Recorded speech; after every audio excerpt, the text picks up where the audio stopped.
സൗഹൃദ മത്സരം പോലെ തന്നെയാണ്. മത്സര ചൂടുണ്ട്, പക്ഷേ ഉള്ളിൽ നമ്മൾ ഒരു ഊഷ്മളമായ ബന്ധം കാത്തു സൂക്ഷിക്കുന്നവരാണ്. അങ്ങനെയുള്ള ഒരു മെസ്സേജ് കൂടെ. അതിനോടൊപ്പം പൊളിറ്റിക്സ്, കൃത്യമായ രാഷ്ട്രീയ നിലപാടുകൾ.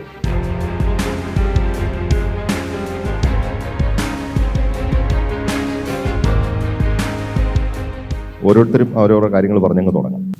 ഇങ്ങനെയൊരു സൗഹൃദ സദസ്സ് സംഘടിപ്പിച്ച മലയാള മനോരമയോട് പ്രത്യേകമായ നന്ദി രേഖപ്പെടുത്തുകയാണ്. ഞങ്ങൾ 3 പേരും പ്രതിനിധാനം ചെയ്യുന്നത് 3 മുന്നണികളെയാണ്. അത് ഒരു രാഷ്ട്രീയ വശം. മറിച്ച് ഞങ്ങൾ 3 പേരും സുഹൃത്തുക്കളാണ്, വലിയ ആത്മബന്ധം കാത്തു സൂക്ഷിക്കുന്നവരുമാണ്.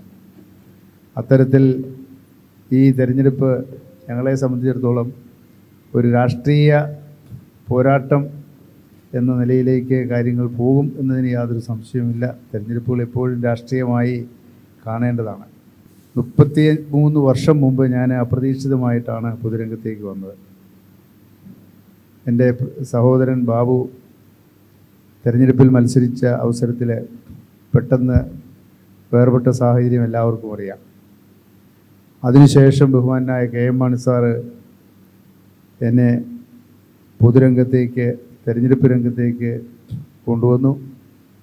അന്നു മുതൽ ഇന്നുവരെ പൊതുരംഗത്ത് ജനങ്ങളോടൊപ്പം നിന്ന് പ്രവർത്തിക്കുക, ജനങ്ങളിൽ ഒരുവനായി നിന്ന് പ്രവർത്തിച്ച ചരിത്രമാണ് എനിക്കുള്ളത്. തീർച്ചയായും ജനങ്ങളെന്നും വലിയ പിന്തുണയും സഹകരണവും നൽകിയിട്ടുണ്ട്. അതിൻ്റെ അടിസ്ഥാനത്തിലാണ് ഇപ്പോൾ വീണ്ടും എന്നെ സ്ഥാനാർത്ഥിയായി മുന്നണിയും പാർട്ടിയും തീരുമാനിച്ച് ഈ തെരഞ്ഞെടുപ്പ് രംഗത്തേക്ക് കടന്നു വരുന്നത്. പ്രിയപ്പെട്ട ശ്രീ തോമസ് ചാഴികാടൻ MP, പ്രിയങ്കരനായ ശ്രീ തുഷാർ വെള്ളാപ്പള്ളി, പ്രിയമുള്ള മാധ്യമ സുഹൃത്തുക്കളെ, തെരഞ്ഞെടുപ്പിൻ്റെ പ്രവർത്തനങ്ങൾ ഞങ്ങളെല്ലാവരും തന്നെ ഏതാണ്ട് ആരംഭിച്ചു കഴിഞ്ഞു. ഞാൻ സ്ഥിരമായി ഇടുക്കിയിലാണ് മത്സരിച്ചിട്ടുള്ളത്. കോട്ടയത്ത് പാർലമെൻറ്റ് തെരഞ്ഞെടുപ്പിൽ മത്സരിക്കാനായിട്ട് UDF പാർട്ടി എന്നെ നിയോഗിച്ചിരിക്കുകയാണ്. കോട്ടയത്തെ സംബന്ധിച്ചിടത്തോളം വലിയ പ്രതീക്ഷയുള്ള ഒരു പാർലമെൻറ്റ് മണ്ഡലമാണ്. ഒട്ടേറെ പ്രാധാന്യമുള്ളൊരു പാർലമെൻറ്റ് മണ്ഡലമാണ് കോട്ടയം.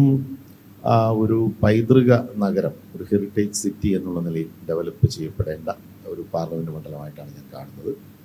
കാരണം വലിയ ചരിത്ര പശ്ചാത്തലമുള്ള ഒരു മേഖലയാണ്.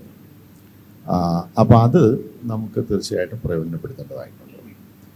ഇവിടെ മുടങ്ങിക്കിടക്കുന്ന ഒട്ടേറെ സംരംഭങ്ങൾ, ഉദാഹരണം പറഞ്ഞാൽ എൻ്റെ മുൻഗാമി, ഞങ്ങളുടെയൊക്കെ മുൻഗാമിയായ ശ്രീ ജോസ് കെ മാണിയുടെ കാലത്താണ് തുടക്കം സയൻസ് സിറ്റി ഉണ്ട്. അപ്പോൾ അത് പ്രവൃത്തിപഥത്തിലേക്ക് കൊണ്ടുവരേണ്ടതായിട്ടുണ്ട്. ഇവിടുത്തെ ട്രാവൻകൂർ സിമെൻറ്റ്സ് പഴയ ഒരു വലിയ സംരംഭമാണ്. ഞാൻ കേട്ടിട്ടുള്ളത്, ഞാൻ മനസ്സിലാക്കിയിട്ടുള്ള ലോകത്തിലെ ഏറ്റവും നല്ല മികച്ച വൈറ്റ് സിമെൻറ്റ് ഉണ്ടാക്കിയിരുന്ന സംരംഭമാണ്. അത് നിന്നും കിടക്കുകയാണ്. അത് പുനർജീവിപ്പിക്കേണ്ടതായിട്ടുണ്ട്. അതുപോലെ തന്നെ ട്രാവൻകൂർ ഇലക്ട്രോ കെമിക്കൽസ്, ആ ഫാക്ടറി തന്നെ നിന്നുപോയി, ആ പ്രസ്ഥാനം തന്നെ നിന്നുപോയി. അവിടെ ഞാൻ മനസ്സിലാക്കുന്നത് കോട്ടയത്തെ MLA ബഹുമാനപ്പെട്ട ശ്രീ തിരുവഞ്ചൂർ രാധാകൃഷ്ണൻ ഒരു സ്പോർട്സ് കോംപ്ലക്സ് ഇതിന് തുടക്കം കുറിച്ചിട്ടുണ്ട്. അപ്പോൾ അത് സ്പോർട്സ് അതോറിറ്റി ഓഫ് ഇന്ത്യയുടെ ഒരു സഹായത്തോടു കൂടി അത് തീർച്ചയായിട്ടും അത് പ്രവൃത്തി പദത്തിൽ കൊണ്ടുവരണം. അപ്പോൾ ഇങ്ങനെയെല്ലാമുള്ള വലിയൊരു സാധ്യതയുള്ളൊരു മേഖലയായിട്ടാണ് ഞാൻ കോട്ടയം പാർലമെൻറ്റ് മണ്ഡലത്തെ കാണുന്നത്. തീർച്ചയായിട്ടും ഒട്ടേറെ കാര്യങ്ങൾ നമുക്കിവിടെ ചെയ്യാനായിട്ട് കഴിയും. അതോടൊപ്പം തന്നെ വലിയ പാരമ്പര്യമുള്ള ഒരു ഹെറിറ്റേജ് മേഖല എന്ന് വിശേഷിപ്പിക്കാവുന്ന ഇവിടെ മത്സരിക്കാൻ തീർച്ചയായിട്ടും വലിയ സന്തോഷവും അഭിമാനവുമുണ്ട്. ഈ അവസരത്തിൽ ഒപ്പമുള്ള ഞങ്ങൾ വളരെ സുഹൃത്തുക്കളാണ്. ശ്രീ ടോമി എന്നാണ് ഞാൻ വിളിക്കുന്നത്. ഇദ്ദേഹം എനിക്ക് വളരെ അടുത്ത സഹോദര തുല്യമായ സ്നേഹവും അടുപ്പമുള്ളതാണ്. തുഷാറാണെങ്കിലും ഞങ്ങൾ ഇന്ന് അദ്ദേഹത്തിൻ്റെ അച്ഛനെ കാണാൻ ചെല്ലുമ്പോഴും ഒക്കെ വളരെ സൗഹൃദത്തോടു കൂടി, അച്ഛനുമായി ഞങ്ങൾ അല്പം തർക്കമൊക്കെ ഉണ്ടാവും, എന്നാലും ഇദ്ദേഹത്തിൻ്റെ അമ്മയും വലിയ സ്നേഹത്തോടു കൂടി സ്വീകരിക്കുകയും സൽക്കരിക്കുകയും ഒക്കെ ചെയ്യാറുണ്ട്. അപ്പം അങ്ങനെ ഞങ്ങൾ 3 പേരും സഹോദര തുല്യരാണ്. അതേ മാതൃകയിൽ തന്നെയായിരിക്കും ഈ തെരഞ്ഞെടുപ്പും മത്സരവും എല്ലാം പോവുക. ബഹുമാനപ്പെട്ട സഹോദരങ്ങളെ, 2 പേരും, ഞാനും അച്ഛനും അമ്മയും ഒക്കെ ഞങ്ങൾ ഒരു വളരെ ഫാമിലി ആയിട്ട് അടുപ്പമുള്ളവരാണ്. എന്നെ സംബന്ധിച്ചിടത്തോളം നിങ്ങൾക്കൊക്കെ അറിയാവുന്നതാണ്, NDAയുടെ കൺവീനറായി നിന്നുകൊണ്ട് കേരളത്തിലെ മുഴുവൻ NDA സ്ഥാനാർത്ഥികളെ വിജയിപ്പിക്കുന്നതിനുള്ള പ്രവർത്തനം നടത്തണമെന്നാണ് യഥാർത്ഥത്തിൽ ഞാൻ റിപ്പോർട്ട് ചെയ്തിട്ടുള്ളത്. ഇപ്പോൾ കോട്ടയത്ത് നിന്ന് സംബന്ധിച്ചിടത്തോളം പരിശോധിച്ചാൽ ഇപ്പോൾ റബ്ബർ ഉൾപ്പെടെ ഇവിടുത്തെ ടൂറിസം ഉൾപ്പെടെയുള്ള ഒരുപാട് മേഖലകളിൽ നമുക്കിവിടെ പ്രശ്നങ്ങളുണ്ട്. നമുക്കറിയാം ടൂറിസം രംഗത്ത് നമുക്കൊരു ഇൻഫ്രാസ്ട്രക്ചർ ഡെവലപ്മെൻറ്റോ ഇങ്ങോട്ടേക്ക് വരണമെങ്കിൽ പോലും ഇപ്പം എറണാകുളത്ത് എയർപോർട്ട് ഇറങ്ങി വരുന്ന റോഡുകളുടെയൊക്കെ ശോചനീയാവസ്ഥ നമുക്കൊക്കെ അറിയാവുന്നതാണ്. അതുപോലെ തന്നെ റബ്ബറിൻ്റെ അവസ്ഥയൊക്കെ അറിയാം. നമുക്ക് അങ്ങനെയുള്ള എല്ലാ പ്രശ്നങ്ങളും, പ്രത്യേകിച്ച് ഇന്ത്യ ശ്രീ നരേന്ദ്രമോദിയുടെ നേതൃത്വത്തിലുള്ള സർക്കാർ അധികാരത്തിൽ വരുന്നു. അതുകൊണ്ട് അങ്ങനെ ഒരു അധികാരത്തിൽ വന്നു കഴിഞ്ഞാൽ തീർച്ചയായും കോട്ടയത്ത് നിന്ന് ഒരു MP ആയി എനിക്ക് വന്നാൽ തീർച്ചയായും ഇവിടുത്തെ എല്ലാ ഡെവലപ്മെൻറ്റും നടത്താൻ കഴിയും എന്നുള്ള ഉത്തമ ബോധ്യമുള്ളത് കൊണ്ടാണ് ഞാൻ മത്സരിക്കാൻ വേണ്ടി സമ്മതിച്ചത്. ഞാൻ പറയുന്ന കാര്യങ്ങൾ കൃത്യമായി ചെയ്തിരിക്കും. ചെയ്യാൻ പറ്റുന്ന കാര്യങ്ങൾ മാത്രമേ ഞാൻ പറയുകയുള്ളൂ. കാര്യം ഞാൻ വലിയ രാഷ്ട്രീയ പാരമ്പര്യമുള്ള ഒരാളല്ല. അതുകൊണ്ട് ഞാൻ വന്ന് ഏതാണ്ട് പൊളിറ്റിക്കൽ ഇതിൽ നിൽക്കാൻ തുടങ്ങിയിട്ട് ഏതാണ്ട് 5-8 വർഷങ്ങളേ ആയിട്ടുള്ളൂ. എൻ്റെ എക്സ്പീരിയൻസ് വെച്ചിട്ട് നമ്മൾ ഒരിക്കലും പറയുന്ന കാര്യങ്ങൾ ചെയ്യാതെ പോകുന്നത് ഞങ്ങളുടെ പണ്ടുപോലുള്ള ഒരു രീതിയല്ല. അതുകൊണ്ട് തീർച്ചയായും അത് എങ്ങനെ നിങ്ങൾ ഈ പറയുന്ന NDA സ്ഥാനാർത്ഥിയെ നിൽക്കുന്ന എന്നെ ജയിപ്പിച്ചാൽ തീർച്ചയായും അതിൻ്റെ റിസൾട്ട് ഇവിടെ ഉണ്ടായിരിക്കും എന്നുള്ള കാര്യം സംശയമില്ല. എല്ലാ വിനോദസഞ്ചാരികളും വരാൻ ആഗ്രഹിക്കുന്ന ഒരു കേന്ദ്രമായി കുമരകം മാറിയിട്ടുണ്ട്. കുമരകത്തെ അടിസ്ഥാന സൗകര്യങ്ങളുടെ വികസനം വളരെ പ്രധാനപ്പെട്ട കാര്യമാണ്. ഞാൻ കഴിഞ്ഞ പാർലമെൻറ്റിൽ തന്നെ അതിനുള്ളൊരു നിർദ്ദേശം മുമ്പോട്ട് വച്ചിരുന്നു. കോട്ടയത്ത് നിന്ന് കുമരകം വഴി ചേർത്തലയിലേക്ക് ഒരു ടൂറിസ്റ്റ് ഹൈവേ ഉണ്ടായാൽ തീർച്ചയായിട്ടും ദേശസഞ്ചാരികൾ അതുപോലെ തന്നെ നമ്മുടെ നാട്ടിൽ നിന്നുള്ള സഞ്ചാരികൾക്കും വന്നു പോകാൻ വളരെയേറെ ഗുണകരമായ സാഹചര്യം ഉണ്ടാകും. 2, കോട്ടയത്തിൻ്റെ ടൂറിസം സാധ്യതകൾ ആലപ്പുഴയുമായി ബന്ധപ്പെട്ടുകൊണ്ട്. ആലപ്പുഴയിൽ നമുക്ക് ബീച്ചുണ്ട്, കുമരകത്ത് ബാക്ക് വാട്ടേഴ്സ് ഉണ്ട്. കോട്ടയത്തിൻ്റെ കിഴക്കൻ മേഖലയിലേക്ക് എന്നാൽ ഇടുക്കിയുടെ കിഴക്കൻ മേഖലയിലേക്ക് എന്നാൽ ഹൈ റേഞ്ചസ് ഉണ്ട്. മൂന്നാർ ഉൾപ്പെടെ തേക്കടി ഉൾപ്പെടെയുള്ള ടൂറിസ്റ്റ് കേന്ദ്രങ്ങളുണ്ട്. ഇതിനെ ബന്ധിപ്പിക്കുന്ന ഒരു സംവിധാനം ഉണ്ടാകണം, അത് അനിവാര്യമാണ്. മറ്റൊന്ന്, പിൽഗ്രിം ടൂറിസത്തിന് ഏറ്റവും സാധ്യതയുള്ള ഒരു മണ്ഡലമാണ് കോട്ടയം. പാലായിലെ അൽഫോൻസാമ്മയുടെ തീർത്ഥാടന കേന്ദ്രമുണ്ട്. ശബരിമല തീർത്ഥാടന കേന്ദ്രം അന്താരാഷ്ട്ര പ്രശസ്തമാണ്, അത് കോട്ടയത്തോട് ചേർന്ന് കിടക്കുന്നു. അതുപോലെ തന്നെ നിരവധി ചെറിയ വിശുദ്ധ ചാവറ കുര്യാക്കോസ് ഏലിയാസിൻ്റെ തീർത്ഥാടന കേന്ദ്രവും ഈ മണ്ഡലത്തിൽ വരുന്നതാണ്. അങ്ങനെ ഈ വിവിധങ്ങളായ തീർത്ഥാടന കേന്ദ്രങ്ങളെ ബന്ധിപ്പിച്ചുകൊണ്ടുള്ള ഒരു പിൽഗ്രിം ടൂറിസം സർക്യൂട്ട് അത് യാഥാർത്ഥ്യമാക്കേണ്ടതിൻ്റെ ആവശ്യമുണ്ട്. നമുക്കെല്ലാവർക്കും അറിയുന്നത് പോലെ കോട്ടയത്ത് പ്രവർത്തിക്കുന്ന മഹാത്മാഗാന്ധി യൂണിവേഴ്സിറ്റി, ഇന്നലെ ആ യൂണിവേഴ്സിറ്റിക്ക് നാക്കിൻ്റെ അക്രഡിറ്റേഷനിൽ A++ അക്രഡിറ്റേഷൻ കിട്ടിയിട്ടുണ്ട്. നമ്മുടെ നാട്ടിൽ നിന്ന് വിദേശത്തേക്ക് പോകുന്ന വിദ്യാർത്ഥികളെ ഇവിടെ തന്നെ നിർത്താൻ കഴിയത്തക്ക വിധത്തിൽ മഹാത്മാഗാന്ധി യൂണിവേഴ്സിറ്റിയോട് ചേർന്ന് നിന്ന് കൂടുതൽ ഗവേഷണ പഠന സൗകര്യങ്ങൾ കൊണ്ടുവന്നാൽ അത് തീർച്ചയായും നമ്മുടെ നാടിന്, രാജ്യത്തിന് പ്രയോജനകരമായി മാറും എന്നതിന് യാതൊരു സംശയവുമില്ല. കൂടുതൽ സ്റ്റാർട്ടപ്പുകൾ ഇവിടെ ആരംഭിക്കാൻ കഴിയണം. അതിനുള്ള സൗകര്യങ്ങൾ ചെയ്തു കൊടുക്കേണ്ട ഉത്തരവാദിത്വം ജനപ്രതിനിധി എന്ന നിലയിൽ നമുക്കെല്ലാം ഉണ്ട്. കഴിഞ്ഞ കാലങ്ങളിൽ, കഴിഞ്ഞ 5 വർഷക്കാലം ഒരു ജനപ്രതിനിധി എന്ന നിലയിൽ ഞാൻ വികസന കാര്യങ്ങളിൽ വളരെ മുന്നോട്ട് പോകാൻ കഴിഞ്ഞുവെന്ന അഭിമാനത്തോടു കൂടിയാണ് നിൽക്കുക. റെയിൽവേയുടെ വികസനം ഏതാണ്ട് 926 കോടി രൂപയുടെ വികസനം. അതിൻ്റെ വിശദാംശങ്ങളിലേക്ക് പോകുന്നില്ല. കോട്ടയം റെയിൽവേ സ്റ്റേഷൻ ഉൾപ്പെടെ, ഏറ്റുമാനൂർ റെയിൽവേ സ്റ്റേഷൻ ഉൾപ്പെടെ നിരവധി റെയിൽവേ സ്റ്റേഷനുകളുടെ നവീകരണവും മേൽപ്പാലങ്ങളുടെ നിർമ്മാണവും പാത ഇരട്ടിപ്പിക്കൽ ഉൾപ്പെടെയുള്ള കാര്യങ്ങൾ വന്നപ്പോൾ വന്ദേ ഭാരത് ഉൾപ്പെടെയുള്ള ട്രെയിനുകൾ കോട്ടയത്തുകൂടി വരുന്ന സാഹചര്യമുണ്ടായി. ആ സാഹചര്യം കുറേ കൂടി മെച്ചപ്പെടുത്തി മുമ്പോട്ട് കൊണ്ടുപോകാനുള്ള പരിശ്രമം നടത്തേണ്ടതുണ്ട്. അത് നടത്തുകയും ചെയ്യും. കോട്ടയത്തിൻ്റെ വികസനത്തെക്കുറിച്ച് പറയുമ്പോൾ അതിനെ വിവിധ തലങ്ങളിൽ തീർച്ചയായിട്ടും കാണേണ്ടതായിരുന്നു. ഒന്ന്, കോട്ടയം ഒരു കാർഷിക മേഖല തന്നെയാണ്. ഏറ്റവും കൂടുതൽ റബ്ബർ കൃഷി ചെയ്യുന്ന ഒരു മേഖലയാണ് ഈ കോട്ടയം ജില്ല. കേരളത്തിലെ റബ്ബർ കൃഷിയുടെ ഭൂരിപക്ഷം വരുന്ന മേഖല എന്ന് പറയുന്നത് കോട്ടയം ജില്ലയിൽ ഉൾപ്പെട്ടതാണ്. ഏറ്റവും മെച്ചപ്പെട്ട നാച്ചുറൽ റബ്ബർ, സ്വാഭാവിക റബ്ബർ ലഭിക്കുന്നത് നമ്മുടെ ഈ മേഖലയിൽ നിന്നാണ്. അപ്പം അതിൽ പാർലമെൻറ്റും മണ്ഡലത്തിൽ ഒരുപക്ഷെ കാഞ്ഞിരപ്പള്ളി പൂഞ്ഞാർ ആ ബെൽറ്റ് വരുന്നില്ല എങ്കിലും കോട്ടയം ജില്ലയാണത്. റബ്ബർ കർഷകരുടെ പ്രശ്നങ്ങൾ വളരെ രൂക്ഷമാണ്. ഇന്നിപ്പോൾ ആഗോളതലത്തിൽ റബ്ബറിന് വില ഉയർന്നു എന്ന് പറയുമ്പോൾ പോലും നമുക്കിവിടെ ആ തലത്തിലേക്ക് വില ഉയരുന്നില്ല എന്നുള്ളൊരു പ്രശ്നമുണ്ട്. അപ്പോൾ അതിലൊക്കെ കേന്ദ്ര ഗവൺമെൻറ്റും സംസ്ഥാന ഗവൺമെൻറ്റും കാണിക്കേണ്ട ഒരു താല്പര്യവും ശ്രദ്ധയും ഉണ്ടാകുന്നില്ല എന്നുള്ളത് വളരെ ഖേദകരമാണ്. അപ്പോൾ തീർച്ചയായിട്ടും പാർലമെൻറ്റിൽ വളരെ ശക്തമായിട്ട് മുൻകാലങ്ങളിൽ ഞാൻ MP ആയിരുന്ന അവസരത്തിൽ ഈ കാര്യങ്ങളൊക്കെ ഉന്നയിച്ചിട്ടുണ്ട്. തിരഞ്ഞെടുക്കപ്പെട്ട് വന്നാൽ തീർച്ചയായിട്ടും റബ്ബർ കർഷകരുടെ പ്രശ്നങ്ങൾക്ക്, റബ്ബർ കർഷകർക്ക് ഒരു ന്യായവില ഉറപ്പാക്കണം. അതിൽ കേന്ദ്ര ഗവൺമെൻറ്റും സംസ്ഥാന ഗവൺമെൻറ്റും തുല്യമായ ശ്രദ്ധ ചെലുത്തി കേന്ദ്രം ചെയ്യേണ്ട കാര്യങ്ങൾ, പ്രത്യേകിച്ച് ഇറക്കുമതിയുടെയൊക്കെ കാര്യത്തിൽ പാലിക്കേണ്ട ഉത്തരവാദിത്വം അത് കേന്ദ്ര ഗവൺമെൻറ് ചെയ്യുകയും സംസ്ഥാന ഗവൺമെൻറ്റിൻ്റെ തലത്തിൽ ഈ കാര്യങ്ങൾ കൃത്യമായി കേന്ദ്രത്തെ ബോധ്യപ്പെടുത്താനും അർഹമായ കാര്യങ്ങൾ വാങ്ങിയെടുക്കാനുമുള്ള പരിശ്രമങ്ങൾ ഉണ്ടാകണം. പിന്നെ റബ്ബർ കൃഷിയുടെ വ്യാപനം, ഇപ്പോൾ കേന്ദ്ര ഗവൺമെൻറ് രാജ്യത്തെ ഒന്നായി കാണുന്ന ഇവിടെ വ്യാപിപ്പിക്കാനും നമുക്ക് പ്രശ്നമൊന്നുമില്ല, തർക്കമൊന്നുമില്ല, വടക്ക് കിഴക്കൻ മേഖലയിൽ മറ്റ് സംസ്ഥാനങ്ങളിൽ. പക്ഷേ ഇവിടെ കാണിക്കുന്ന ഒരു വലിയൊരു ഇംബാലൻസ് എന്ന് പറയുന്നത് വടക്ക് കിഴക്കൻ മേഖലയിൽ റബ്ബറിൻ്റെ ആവർത്തന കൃഷിക്ക് 1,50,000 രൂപ ഹെക്ടറിന് കൊടുക്കുമ്പോൾ കേരളത്തിൽ 25,000 രൂപയാണ്. ഇപ്പോൾ ഈ അടുത്ത കാലത്ത് ഈ ഇലക്ഷൻ വന്നപ്പോഴാണ് 40,000 ആക്കുമെന്ന് റബ്ബർ ബോർഡ് ചെയർമാൻ പറയുന്നു.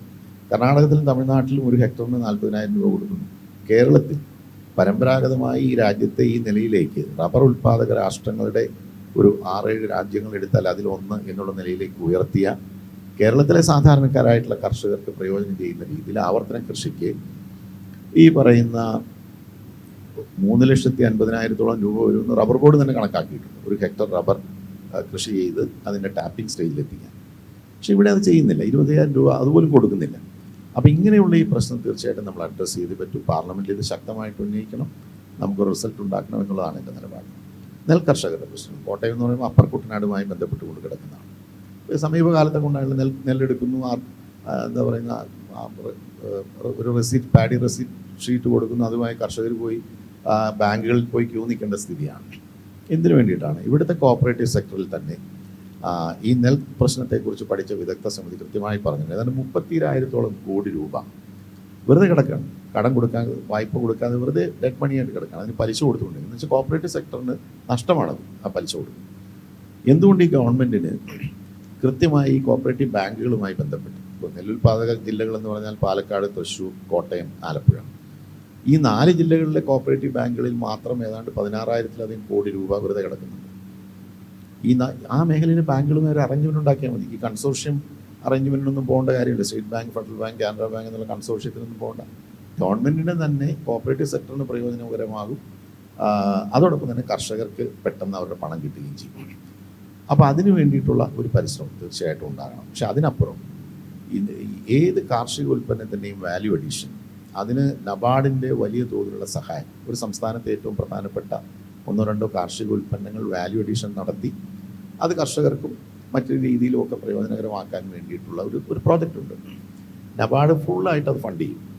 നമുക്ക് എന്തുകൊണ്ട് ഇവിടെ ഈ കോട്ടയം ജില്ലയിൽ ഇവിടെ സ്ഥല സൗകര്യമുണ്ട്, വെള്ളത്തിൻ്റെ സൗകര്യമുണ്ട്, നമുക്ക് 1-2 മോഡേൺ റൈസ് മില്ലുകൾ സ്ഥാപിച്ചാൽ ഈ നെല്ല് മുഴുവൻ നമുക്ക് സംഭരിച്ച് നമുക്ക് നല്ല രീതിയിൽ വാല്യൂ അഡീഷൻ നടത്തി, നെല്ല് കുത്തി അരിയാക്കുന്നത് തന്നെ ഒരു വാല്യൂ അഡീഷനാണ്. ഈ വാല്യൂ അഡീഷൻ നടത്തി നമുക്ക് കർഷകർക്ക് നെൽകർഷകർക്ക് കുറെ കൂടി സാമ്പത്തികമായ ബെനിഫിറ്റ് ഉണ്ടാക്കാനുള്ള ഒരു സംരംഭം തീർച്ചയായിട്ടും എൻ്റെ മനസ്സിലുള്ള ഒരു കാര്യം അതാണ്. അതോടൊപ്പം തന്നെ ഇപ്പോൾ കോട്ടയത്തിൻ്റെ നേരത്തെ പറഞ്ഞ സാധ്യതകൾ, കോട്ടയം ഒരു ഹെറിറ്റേജ് സിറ്റിയായി. ഇപ്പോൾ യുനെസ്കോയുടെ ആ പ്രോജക്റ്റ് എടുത്താൽ കേരളത്തിലെ 6 മുനിസിപ്പൽ കോർപ്പറേഷനുകൾ തിരഞ്ഞെടുത്തിട്ടുണ്ട്. ഞാനത് ഒന്ന് പെട്ടെന്ന് പറഞ്ഞാൽ, ഇപ്പോൾ തിരുവനന്തപുരം സിറ്റി ഓഫ് പീസ്, ഇപ്പോൾ തൃശ്ശൂരിന് നേരത്തെ സിറ്റി ഓഫ് ലേണിംഗ് എന്ന പദവി ലഭിച്ചിട്ടുണ്ട്. ഇപ്പോൾ കോഴിക്കോട് സിറ്റി ഓഫ് ലിറ്ററേച്ചർ എന്ന പദവി ലഭിച്ചു. Thiruvananthapuram city of peace, Kollam city of biodiversity, Kochi city of design, Kannur city of folk arts. ഇത്രയും കാര്യങ്ങൾ ഇങ്ങനെ നമ്മൾ മൂവ് ചെയ്തുകൊണ്ടിരിക്കുക. എന്തുകൊണ്ടാണ് കോട്ടയം വിട്ടുപോകുന്നത്? ഒരു പക്ഷേ കോർപ്പറേഷൻസ് എന്നുള്ള പദവി വെച്ചിട്ടായിരിക്കും ഈ 6 പേരെ എടുത്തിട്ടുള്ളത്. കോർപ്പറേഷൻ മാത്രമേ ഇത് കൊടുക്കാവുള്ളൂ എന്നൊന്നുമില്ല. തീർച്ചയായിട്ടും കോട്ടയത്തിൻ്റെ ഒരു എല്ലാ തരത്തിലുമുള്ള കാർഷിക, സാംസ്കാരിക, വാണിജ്യ പൈതൃകം എടുത്താൽ നമുക്ക് തീർച്ചയായിട്ടും സിറ്റി ഓഫ് ഹെറിറ്റേജ് എന്നുള്ളൊരു ടാഗ് ലഭിക്കാനുള്ള എല്ലാ സാധ്യതകളും ഉണ്ട്. അപ്പോൾ അത് കൃത്യമായിട്ട് പഠനം നടത്തി ഡോക്യുമെൻ്റ് ചെയ്ത് അത് നല്ല കൃത്യമായി സ്റ്റെപ്പ് ബൈ സ്റ്റെപ്പായിട്ട് നീങ്ങേണ്ടത്. അങ്ങനെയാണ് ഇപ്പോൾ കോഴിക്കോടിനൊക്കെ അത് കിട്ടിയത്. അപ്പോൾ കോട്ടയത്തിന് യുനെസ്കോയുടെ സഹായം, HRD മിനിസ്ട്രിയുടെ സഹായം ഇത് ലഭ്യമാക്കി നമുക്കൊരു സിറ്റി ഓഫ് ഹെറിറ്റേജ് എന്നുള്ളൊരു ടാഗ്, ഒരു പദവി തീർച്ചയായിട്ടും നേടിയെടുക്കേണ്ടതായിട്ടുണ്ട്. അതിനു വേണ്ടിയിട്ടുള്ള പരിശ്രമം തീർച്ചയായിട്ടും നടത്തും. ഞാനൊരു റബ്ബർ കർഷകനാണ്. അതുകൂടാതെ ഈ ടൂറിസം മേഖലയിലും ഞാനുള്ള ഒരാളാണ്. ഈ പറയുന്ന ടൂറിസം മേഖലയിൽ നമുക്കിവിടെ ഇൻഫ്രാസ്ട്രക്ചർ ഡെവലപ്മെൻറ്റ്, റോഡുകൾ മാത്രമല്ല, ശരിക്കും ഒരു ഹൈ എൻഡ് ടൂറിസം നോക്കിയാൽ നമുക്കിവിടെ 1-2 റിസോർട്ടുകൾ മാത്രമേ ശരിക്കും ഉള്ളൂ. മാത്രം ടൂറിസം എന്ന് പറയുന്ന സമയത്ത് ഇപ്പോൾ പറഞ്ഞ പോലെ ഈ കോട്ടയം മാത്രമല്ല, ആലപ്പുഴ ഇത് മൊത്തത്തിലൊരു ഒറ്റ പ്രോജക്റ്റായിട്ട് എടുത്തുകൊണ്ട് സെൻട്രൽ ഗവൺമെൻറ്റിൽ നിന്നുള്ള ഒരു മാസ്റ്റർ പ്ലാൻ ഉണ്ടാക്കി ചെയ്തില്ല എന്നുണ്ടെങ്കിൽ അവിടെ നമുക്ക് ഡെവലപ്പ് ചെയ്യാൻ കഴിയില്ല. മാത്രമല്ല നമ്മുടെ ഈ പിൽഗ്രിം ടൂറിസം സർക്യൂട്ട് അത് നമുക്ക് വളരെ നിസ്സാരമായി ചെയ്യാൻ പറ്റുന്നൊരു കാര്യമാണ്. കാര്യം ഞാൻ ഓൾറെഡി ട്രിവാൻഡ്രത്ത് അവിടെയുള്ള അമ്പലങ്ങളും പള്ളികളുമായി കണക്ട് ചെയ്തുകൊണ്ട് ഒരു 100 കോടി രൂപയുടെ പ്രോജക്റ്റ് കൊണ്ടുവന്ന് അവിടെ ITDC വഴി ആ പണം കൊണ്ടുവന്ന് ഞങ്ങൾ ഇംപ്ലിമെൻറ്റ് ചെയ്തതാണ് അവിടെ. അത് നിസ്സാരമായി നമ്മുടെ ഇവിടെ ഉള്ള അമ്പലങ്ങളും പള്ളികളും ഒക്കെയായി കണക്ട് ചെയ്തുകൊണ്ട് പിൽഗ്രിം ടൂറിസത്തിനുള്ള സർക്യൂട്ടുകൾ ഉണ്ടാക്കിയെടുക്കാൻ വളരെ എളുപ്പമാണ്. കേരളത്തിൻ്റെ തന്നെ മൊത്തം ജനതയുടെ അത്രയും തന്നെ ഒരു വർഷം ശബരിമലയെ മാത്രം വരുന്നുണ്ട്. അതുപോലെ നമ്മുടെ പള്ളികളെല്ലാം ഇവിടെ പുറത്തുനിന്ന് ഒരുപാട് ആളുകൾ വരുന്നതാണ്. അവിടെയൊക്കെ അവർക്കുള്ള എല്ലാ സൗകര്യങ്ങളും ഇതിനു വേണ്ടി പണം മുടക്കുമ്പോൾ ഇതിന് റോഡുകളോ അല്ലെങ്കിൽ അതിനുള്ള മാത്രമല്ല, ഈ ഓരോ പള്ളികൾക്കും അതിനുള്ള ഡെവലപ്മെൻറ്റ്സ്, അവർക്കുള്ള താമസ സൗകര്യം, അവർക്കുള്ള ടോയ്ലറ്റുകൾ, അങ്ങനെയുള്ള എല്ലാം ചെയ്യാനുള്ളതുണ്ട്. ഇപ്പം അവർക്കിപ്പോൾ ഇപ്പം ഒരു അമ്പലത്തിലേക്കോ പള്ളിയിലേക്കോ ദൂരത്തു നിന്നാണ് പോകുന്നുണ്ടെങ്കിൽ ഈവൻ ബാറ്ററി കാറുകൾ ഉൾപ്പെടെ അങ്ങനെയുള്ള എല്ലാ കാര്യങ്ങളും ഈ പ്രൊജക്റ്റിനകത്ത് ഉൾപ്പെടുത്തിക്കൊണ്ട് വരുന്നതാണ്. ഞങ്ങളോട് ഇംപ്ലിമെൻറ്റ് ചെയ്തുകൊണ്ടാണ് ഞാൻ പറയുന്നത്. അതുപോലെ ഇപ്പം നമ്മൾ കുമരകം എടുത്ത് പരിശോധിച്ചാൽ കാര്യം ഏറ്റവും കൂടുതൽ നമ്മൾ സാധാരണ ഇപ്പം ഡൽഹിയിൽ നിന്നും ഇവിടെ നിന്നും ഫ്ലൈറ്റിൽ വന്നു കഴിഞ്ഞാൽ ഇന്ന് ഹണിമൂൺ ഏറ്റവും കൂടുതൽ വരുന്ന ഒരു സ്ഥലമാണ് ഈ നമ്മുടെ കുമരകവും ആലപ്പുഴയും. പണ്ട് നമ്മൾ നോക്കിയാൽ തിരുവനന്തപുരത്ത് നമ്മുടെ കോവളമായിരുന്നു. ഇപ്പോൾ കോവളത്ത് നിങ്ങൾ ചുമ്മാ ചെന്നാൽ കാണാൻ കഴിയും കംപ്ലീറ്റ് ആ ബീച്ച് ഡെഡാണ്. പ്രത്യേകിച്ച് പോർട്ട് കൊണ്ട് വന്നു കഴിഞ്ഞപ്പോഴത്തേക്ക് ഇത് കംപ്ലീറ്റ് ഡെഡായി. ഇപ്പോൾ ഒന്നുകിൽ വർക്കല അല്ലെങ്കിൽ നേരെ ആലപ്പിയിലേക്ക്, പ്രത്യേകിച്ച് കുമരകത്തേക്ക് പോരുന്ന ഒരവസ്ഥയാണ്. പലപ്പോഴും കേരളം എന്ന് പറഞ്ഞാൽ അറിയാൻ വയ്യാത്ത ആളുകൾക്ക് പോലും കുമരകം എന്ന് പറഞ്ഞാൽ അറിയാം. അതുപോലെ തന്നെ നെൽകൃഷി നമ്മുടെ വലിയൊരു പ്രശ്നമാണ്. ഇപ്പോൾ ആലപ്പുഴയിലും അതുപോലെ തന്നെ നമ്മുടെ കോട്ടയത്തും. ഇത് അടിയന്തരമായി നമ്മൾ എടുത്തില്ല, എന്തെങ്കിലും നിലപാടുകളെടുത്ത് അവർക്ക് വേണ്ട താങ്ങുവില, അവർ പ്രൊട്ടക്ഷൻ കൊടുത്തില്ല എങ്കിൽ ഒരുപാട് ആത്മഹത്യകൾ നടക്കുന്ന ഒരവസ്ഥയാണ്. ഒരുപാട് വീടുകൾ കഴിഞ്ഞ ദിവസങ്ങളിൽ ആത്മഹത്യ ചെയ്ത വീടുകളിൽ അവരുടെയൊക്കെ സാഹചര്യം ഞാൻ നേരിട്ട് പോയി കണ്ട ആളാണ്. അതിന് കേന്ദ്ര ഗവൺമെൻറ്റുമായി ആലോചിച്ച് നമുക്ക് എന്ത് ചെയ്താൽ അത് നമുക്ക് പരിഹാരം ഉണ്ടാക്കാം എന്നാലോചിച്ച് അതിനുള്ള നടപടി തീർച്ചയായിട്ടും എടുക്കും. റബ്ബറിനെ സംബന്ധിച്ചോളം ഞാൻ കഴിഞ്ഞ ദിവസം തന്നെ പറഞ്ഞാണ്, അത് കേന്ദ്രത്തിൽ ഞാൻ സംസാരിച്ചിരുന്നു. റബ്ബർ ബോർഡിൻ്റെ വൈസ് ചെയർമാനും BDJSൻ്റെ പ്രതിനിധിയാണ് ഇവിടെ വെച്ചിട്ടുള്ളത്. ഞങ്ങളെല്ലാം ഡിസ്കസ് ചെയ്ത് അതിന് കഴിഞ്ഞ ദിവസങ്ങളിൽ തന്നെ അതിന് വേണ്ടിയിട്ടുള്ള മൂവ്മെൻറ്റ്സ് സ്റ്റാർട്ട് ചെയ്യും. ഞാൻ ഇലക്ഷന് മുമ്പ് തന്നെ PM-മായി അതുപോലെ തന്നെ അഹമ്മദ് ഭായും നഡ്ഡാജിയും ഒക്കെ ആയി ഇതിനെക്കുറിച്ച് ഞാൻ ഡിസ്കസ് ചെയ്തിരുന്നു. പ്രത്യേകിച്ച് നമ്മളെപ്പറ്റി ഞാൻ മനസ്സിലാക്കിയൊരു കാര്യം, പലപ്പോഴും റബ്ബർ എന്ന് പറയുന്നത് നമ്മുടെ കേരളവും മംഗലാപുരത്തിൻ്റെ കുറച്ച് ഭാഗവും പിന്നെ ആസാമുള്ള അങ്ങനെയുള്ള സ്ഥലങ്ങളിലൊക്കെ വരുന്നതേ ഉള്ളൂ. പ്രത്യേകിച്ച് മംഗലാപുരത്തുള്ളവരെ സംബന്ധിച്ചിടത്തോളം അവിടെ കുറച്ച് സ്ഥലത്ത് മാത്രമേ റബ്ബറുള്ളൂ. അവിടുത്തെ ആളുകളാരും ഇതിനെപ്പറ്റി ഉന്നയിക്കുവാനോ അല്ല, അവരുടെ പ്രധാന വിഷയമല്ല. അവർക്ക് സംബന്ധിച്ചിടത്തോളം വേറെ ഒരുപാട് വലിയ ഇമ്പോർട്ടൻറ്റ് കാര്യം കിടക്കുന്നുണ്ട്. ഇത് സെൻട്രൽ ഗവൺമെൻറ്റിൽ യഥാർത്ഥത്തിൽ ഇതിനെപ്പറ്റിയിട്ടൊരു പ്രശ്നമുണ്ട്, നമ്മുടെ ഇഷ്യൂ അത് ശരിയായിട്ട് പറയുവാനോ അവരെ ധരിപ്പിക്കുവാനോ നമുക്ക് കഴിയാത്തതിൻ്റെ കുറേ കുറവുകളുണ്ടായെന്നുള്ളതാണ് എനിക്ക് മനസ്സിലായിട്ട്. നമ്മളെ സംബന്ധിച്ചിടത്തോളം ഞാൻ ഇവിടെ സംസാരിച്ച സമയത്ത് കേന്ദ്രത്തിൽ ഇത് വളരെ ചെറിയൊരു കാര്യമാണ്. ഇതിൻ്റെ പ്രൊഡക്ഷൻ എന്ന് പറയുന്നത് എടുത്ത് പരിശോധിച്ചാൽ വളരെ ചെറിയൊരു ക്വാണ്ടിറ്റി നമ്മൾ പ്രൊഡ്യൂസ് ചെയ്യുന്നുള്ളൂ. അപ്പോൾ അതിൻ്റെ വില കൂട്ടുന്നതിന് വേണ്ടിയിട്ടുള്ള ഒരു 250 രൂപയെങ്കിലും വില കിട്ടിയില്ല എങ്കിൽ ഒരു തരത്തിൽ ഇത് നടത്തിക്കൊണ്ട് പോകാൻ കഴിയില്ല. ഇപ്പം തന്നെ യഥാർത്ഥത്തിൽ ഒരു മാസം കാശ് അങ്ങോട്ട് വെച്ചാലേ തോട്ടം നടത്തിക്കൊണ്ട് പോകാൻ പറ്റുള്ളൂ. തീർച്ചയായും റബ്ബർ ബോർഡുമായി ഡിസ്കസ് ചെയ്തിരുന്നു. അതുപോലെ തന്നെ കേന്ദ്ര ഗവൺമെൻറ്റിലുള്ള മന്ത്രിമാരുമായിട്ട് എനിക്ക് ഡിസ്കസ് ചെയ്ത് ഞാൻ അതിനെപ്പറ്റിയിട്ട് ഈ വിഷയം ഞാനിവിടെ ഇങ്ങനെ മത്സരിക്കുന്ന സ്ഥലത്ത് ഇങ്ങനെയുള്ള കാര്യങ്ങളുണ്ട്, ഇതാണ് കാര്യം. അവർക്കറിയില്ലല്ലോ കോട്ടയത്ത് റബ്ബറാണെന്നുള്ളത്, ഇതിനെപ്പറ്റിയിട്ട് അവർക്ക് വലിയ ധാരണയില്ല. അപ്പോൾ ഞാൻ മനസ്സിലാക്കിയ ശേഷം അവർ പറഞ്ഞത് എന്താണെങ്കിലും അങ്ങനത്തെ സിറ്റുവേഷൻ ഉണ്ടെങ്കിൽ അതിന് പരിഹാരം ഉണ്ടാക്കി തരാം എന്നാണ് എന്നോട് വാക്ക് പറഞ്ഞിട്ടുള്ളത്. ഈ തുഷാർ പറഞ്ഞത് ഇപ്പോൾ റബ്ബറിനെ കുറിച്ച് കേന്ദ്രത്തിൽ ഒരു ധാരണയില്ല എന്ന് പറഞ്ഞു. അത് ശരിയല്ല. എന്താണെന്ന് വെച്ചാൽ ഇപ്പോൾ ജൂട്ടിൻ്റെ കാര്യത്തിലാണെങ്കിലും പരുത്തിയുടെ കാര്യത്തിലാണെങ്കിലും ഒക്കെ അവർക്ക് നല്ല ധാരണയുണ്ട്. അത് എന്തുകൊണ്ടാണ് റബ്ബറിൻ്റെ കാര്യത്തിൽ ധാരണയില്ലാതെ പോകുന്നത്? ധാരണയിൽ ഉണ്ടാകണമല്ലോ. തീർച്ചയായിട്ടും അതൊരു ശരിയായ നിലപാടല്ല കേന്ദ്ര ഗവൺമെൻറ്. ഞാനിപ്പോൾ ഇദ്ദേഹത്തെക്കുറിച്ച് വ്യക്തിപരമായിട്ട് പറയില്ല. റബ്ബറിൻ്റെ സാധ്യത എന്ന് പറഞ്ഞാൽ ഇപ്പോൾ നമ്മളുടെ ഉപഭോഗം നമുക്കിപ്പോൾ ഏതാണ്ട് 13-15 ലക്ഷം ടൺ വേണ്ടി വരുമെന്നാണ് പറയുന്നത് വരും വർഷങ്ങളിൽ. നമ്മളിവിടെ 7 ലക്ഷം ടണ്ണാണ് ഇപ്പോൾ ഉൽപ്പാദിപ്പിക്കുന്നത്. നേരത്തെ ഇതിൽ കൂടുതലുണ്ടായിരുന്നു. ഇത് കുറഞ്ഞു വരികയാണ്, വളരെ കുറഞ്ഞു പോവുകയാണ്. അതുപോലെ തന്നെ ഈ റീപ്ലാന്റ് ചെയ്യേണ്ട ഒട്ടേറെ എസ്റ്റേറ്റ്സ് ഉണ്ട്. ഈ റീപ്ലാന്റിംഗ് സബ്സിഡിയുടെ അപര്യാപ്തത മൂലം നമുക്കിത് സാമ്പത്തികമായി താങ്ങാൻ കഴിയാത്തതുകൊണ്ട് ഈ സെനയിലായിട്ടുള്ള മരങ്ങൾ തന്നെ ടാപ്പ് ചെയ്ത് കിട്ടുന്നത് ചോർത്തിയെടുക്കുക എന്നുള്ളൊരു നിലയിലേക്ക് ചെറുകിട തോട്ടങ്ങളും വൻകിട തോട്ടങ്ങളും ഒക്കെ ആ നിലയിലെത്തി നിൽക്കുകയാണ്. പുനഃകൃഷിക്കുള്ള ആവർത്തന കൃഷിക്കുള്ള സബ്സിഡി റീസണബിളായിട്ട് കർഷകന് എന്ത് ചെലവ് വരും എന്നുള്ളത് കണക്കാക്കി ഇപ്പം തായ്ലൻഡ്, മലേഷ്യ 100% കൊടുക്കുകയാണ്. റീപ്ലാന്റിംഗ് സബ്സിഡി എന്ന് പറയുന്നത് തായ്ലൻഡിൽ 100%, മലേഷ്യയിൽ 100%. അതിനായിട്ട് അവരൊരു പ്രത്യേക ഫണ്ട് തന്നെ ഉണ്ടാക്കിയിട്ടുണ്ട്. കർഷകരെ സഹായിക്കണമെന്നുണ്ടെങ്കിൽ ഈ കാര്യത്തിൽ ഇത്രയും കാലം പതിറ്റാണ്ടുകളായിട്ട് നടക്കുന്ന ഈ ഒരു കൃഷിയെക്കുറിച്ച് കേന്ദ്ര ഗവൺമെൻറ് കൃത്യമായ അവർക്ക് വാണിജ്യ മന്ത്രാലയത്തിന് ധാരണ ഉണ്ടാകണമല്ലോ. ഇതതിൻ്റെ അല്ല. ഇത് ഞാൻ വളരെ സിൻസിയറായിട്ട് പറയും, ഞാൻ വിമർശനപരമായിട്ട് പറയില്ല. ഇതിപ്പോൾ കേരളം പോലൊരു ചെറിയ സംസ്ഥാനം, നമുക്കിപ്പോൾ കേന്ദ്രത്തിൽ ഒരു വലിയ പൊളിറ്റിക്കൽ ഇൻഫ്ലുവൻസ് ചെലുത്താൻ കഴിയുന്നില്ല. ഇതൊരു ഒരു ഒരു 10-12 ലക്ഷം ആളുകൾ മാത്രം ചെയ്യുന്നൊരു കൃഷി. പരുത്തിയുടെ കാര്യത്തിലാണ് ഇങ്ങനെ ഒരു നിലപാടെടുക്കുമോ? ചണത്തിൻ്റെ കാര്യത്തിലാണ് ഇങ്ങനെ ഒരു നിലപാടെടുക്കുമോ? അപ്പോൾ എടുക്കില്ലല്ലോ. അപ്പോൾ അതുകൊണ്ട് ഈ കാര്യത്തിൽ നമ്മൾ ഈ കാര്യങ്ങൾ ഫലപ്രദമായി കേന്ദ്രത്തിൽ എത്തിക്കുക എന്നുള്ളതാണ് ഏറ്റവും പ്രധാനപ്പെട്ട കാര്യം. ഇതിൻ്റെ ഒരു ഗൗരവം റബ്ബർ എന്ന് പറയുന്നത് ഒരു സ്ട്രാറ്റജിക് ക്രോപ്പാണ്. റബ്ബറില്ലാതെ ഈ രാജ്യം ചലിക്കില്ല. അപ്പോൾ അതിൻ്റെ ആ ഒരു സ്ട്രാറ്റജിക് ഇമ്പോർട്ടൻസ് മനസ്സിലാക്കിക്കൊണ്ട് റബ്ബറിനെ സഹായിക്കാനുള്ള വളരെ ആസൂത്രിതമായിട്ടുള്ളൊരു നീക്കം തീർച്ചയായിട്ടും ആവശ്യമാണ്. അല്ലെങ്കിൽ അവരത് ബോധ്യപ്പെടുത്താനായിട്ടുള്ള നീക്കം ആവശ്യമാണ്. കൂട്ടത്തിൽ ഞാൻ ഒരു കാര്യം കൂടി ഒന്ന് സൂചിപ്പിക്കാൻ ആഗ്രഹിക്കുന്നു. കോട്ടയത്തിൻ്റെ വികസനത്തെ സംബന്ധിച്ചിടത്തോളം നമുക്ക് ഈ വേമ്പനാട് ലേക്ക് സിസ്റ്റം അതിനെ നമുക്ക് വിസ്മരിക്കാനായിട്ട് കഴിയില്ല. തണ്ണീർമുക്കം ബണ്ട് ഉൾപ്പെടെയുള്ള പ്രശ്നങ്ങളുണ്ട്. ഇതൊക്കെ കാർഷിക മേഖലയുടെ ഉന്നമനത്തിനും നിലനിൽപ്പിനും തീർച്ചയായിട്ടും വളരെ നിർണായകമാണ്. ഈ വേമ്പനാട് എന്ന് പറയുമ്പോൾ അതൊരു റാംസർ സൈറ്റായിട്ട് പ്രഖ്യാപിച്ചിട്ടുള്ള ഒരു മേഖലയാണ്. അതിൻ്റെ ഒരു പരിപൂർണമായിട്ടുള്ള സംരക്ഷണം അത് തീർച്ചയായിട്ടും ആവശ്യമാണ്. ഒരു വേമ്പനാട് ലേക്ക് അതോറിറ്റി രൂപീകരിച്ച് അവിടുത്തെ പ്രധാനപ്പെട്ട വിഷയങ്ങൾ, ഇപ്പം നമ്മൾ പറഞ്ഞ കൃഷിയുടെ വ്യാപനം, മത്സ്യബന്ധനം, ബയോഡൈവേഴ്സിറ്റി, പരിസ്ഥിതി സംരക്ഷണം, അതുപോലെ തന്നെ ടൂറിസം വികസനം, അതൊരു റെസ്പോൺസിബിൾ ടൂറിസം എന്നുള്ള നിലയിൽ ഈ കുമരകം വേമ്പനാട് ലേക്കുമായി ബന്ധപ്പെട്ടുകൊണ്ടുള്ള ടൂറിസം പ്രവർത്തനങ്ങൾ മാറ്റിയെടുക്കാനായിട്ടുള്ള ഇതിനെല്ലാം ഒരു കോംപ്രഹെൻസീവ് ആയിട്ടുള്ളൊരു അപ്രോച്ച് തീർച്ചയായിട്ടും നമുക്ക് ആവശ്യമാണ്. അതിനൊരു വേമ്പനാട് ലേക്ക് അതോറിറ്റി രൂപീകരിച്ച് അവിടെ ഒരു ഹൈഡ്രോളിക് എഞ്ചിനീയറിംഗ് സ്റ്റഡി നടത്തി ഏതൊക്കെ രീതിയിലാണ് ഈ ഓരോ മേഖലയെ അഡ്രസ്സ് ചെയ്യേണ്ടത് എന്നുള്ളതിനെക്കുറിച്ച് തീരുമാനിക്കേണ്ടതായിട്ടുണ്ട്. റബ്ബർ ഏറ്റവും പ്രധാനപ്പെട്ട കോട്ടയം ഉൾപ്പെടെയുള്ള കേരളത്തിൻ്റെ സാമ്പത്തിക മേഖലയെ നിയന്ത്രിക്കുന്ന മേഖലയാണ്. കഴിഞ്ഞ അനേക വർഷങ്ങളായി റബ്ബറിൻ്റെ വിലയിടിവ് മൂലം റബ്ബർ കർഷകർ അത് ഏതാണ്ട് പൂർണ്ണമായിട്ടും ഒഴിവാകുന്ന സാഹചര്യത്തിലേക്ക് കാര്യങ്ങൾ പോവുകയാണ്. എൻ്റെ ഓർമ്മ ശരിയാണെങ്കിൽ 5 പ്രാവശ്യം ഞാൻ ഈ വിഷയം പാർലമെൻറ്റിൽ അവതരിപ്പിച്ചിട്ടുണ്ട്.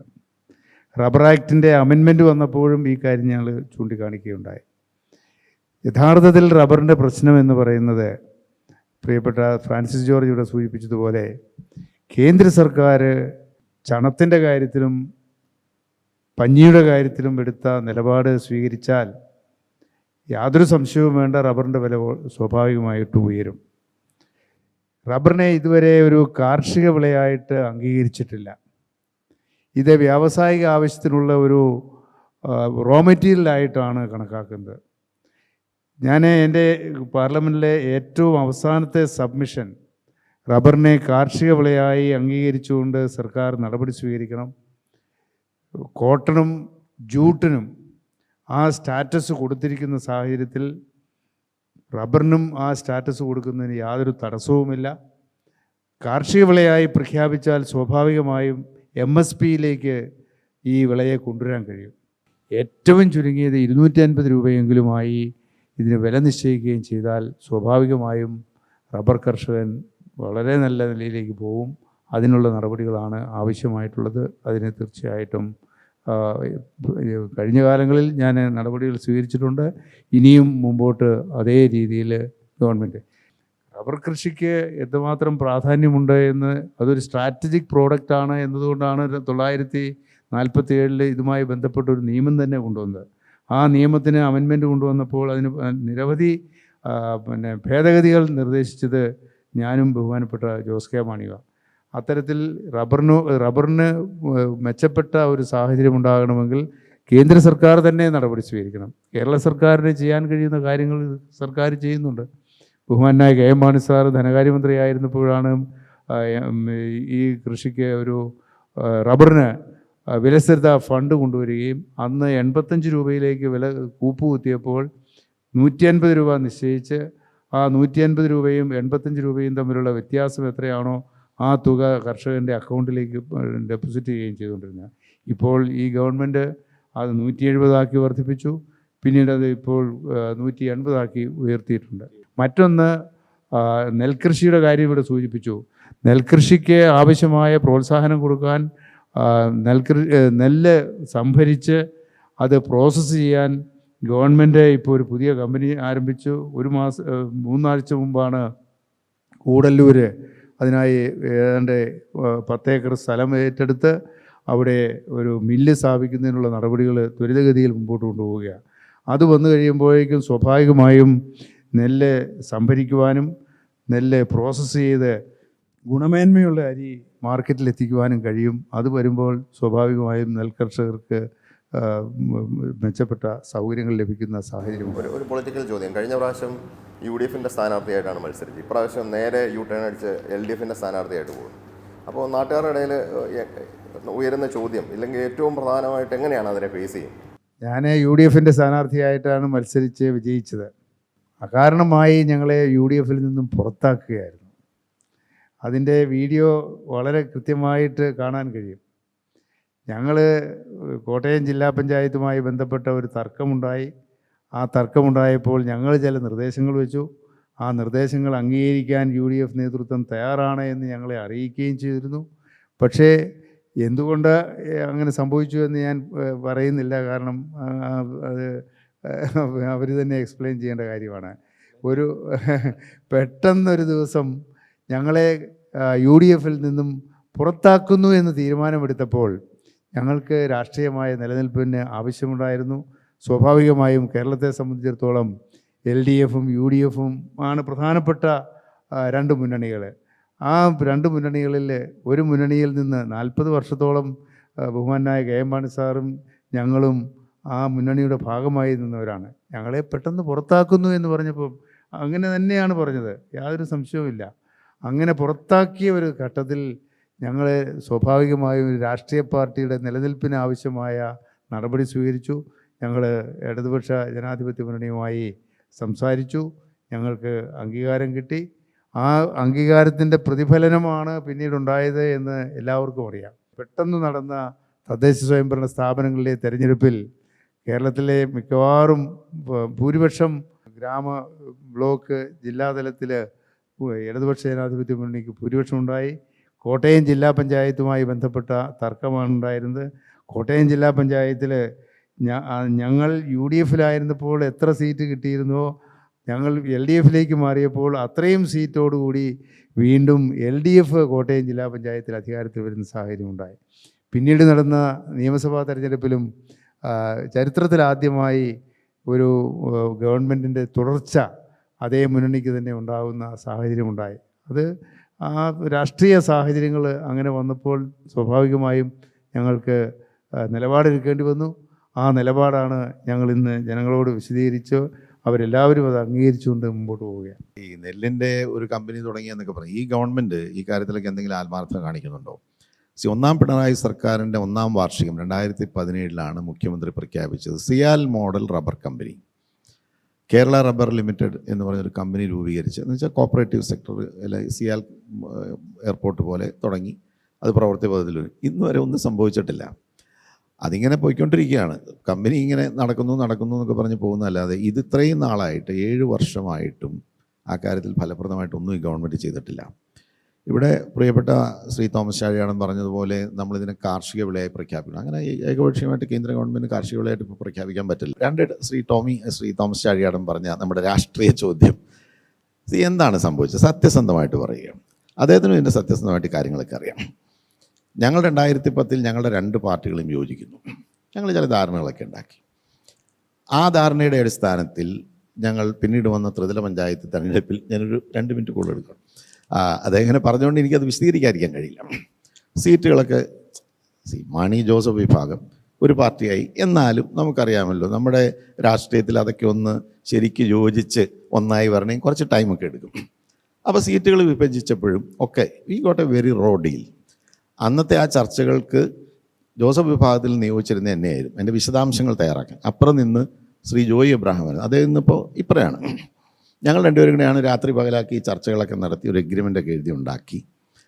ആ എഗ്രിമെൻ്റ് അനുസരിച്ച് കാര്യങ്ങൾ മുന്നോട്ട് പോകണ്ടേ. സത്യസന്ധമായി ഞാൻ പറയുന്നു, കാര്യങ്ങൾ മുന്നോട്ട് പോയിട്ടില്ല. ഇപ്പോൾ ശ്രീ തോമസ് ചാഴികാടിനെ ബന്ധപ്പെടുത്തിയൊരു കാര്യം പറഞ്ഞാൽ ഞാൻ പറയാം. ഓരോ നിയോജകമണ്ഡലത്തിലും പഞ്ചായത്തുകൾ, മണ്ഡലങ്ങൾ ഇത്ര വിഭജിച്ച് അതിൻ്റെ പ്രസിഡൻഷിപ്പ് പറഞ്ഞിരുന്നു.